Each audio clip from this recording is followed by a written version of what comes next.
Hello guys, আসসালামু আলাইকুম। Welcome to momo family blog. তো আজকে একটি রেসিপি নিয়ে হাজির হলাম। আজকে দেখাবো পালং শাক দিয়ে চিংড়ি মাছের রেসিপি। তো প্রথমে একটি কড়াই বসিয়ে দিলাম। কড়াইয়ের মধ্যে পরিমাণ মতো তেল দিয়ে দিলাম।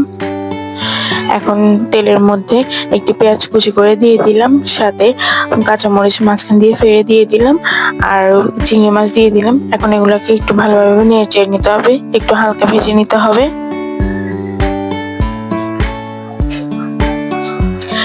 এখন 1 টেবিল চামচের মতো হলুদ গুঁড়া, 1 টেবিল চামচের মতো মরিচের গুঁড়া, 1/2 টেবিল চামচের মতো ধনিয়া গুঁড়া আর সামান্য পানি দিয়ে মশলাটাকে কষিয়ে নিতে হবে। তো মশলাটা কষানো শেষ। এখন পালং শাকগুলো দিয়ে দিতে হবে, দিয়ে ভালোভাবে নেড়ে চেড়ে নিতে হবে, মশলার সাথে মিশিয়ে নিতে হবে।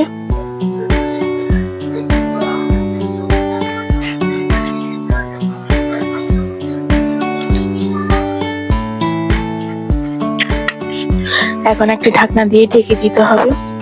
তো এই যে শাকের থেকে পানি বের হয়ে গিয়েছে, তো এটাকে ভালোভাবে নেড়ে চেড়ে নিতে হবে।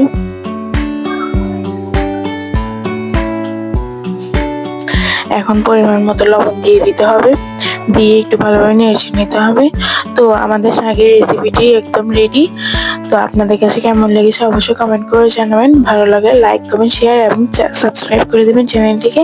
তো আজকের মতো এই পর্যন্ত। টাটা, আল্লাহ হাফেজ।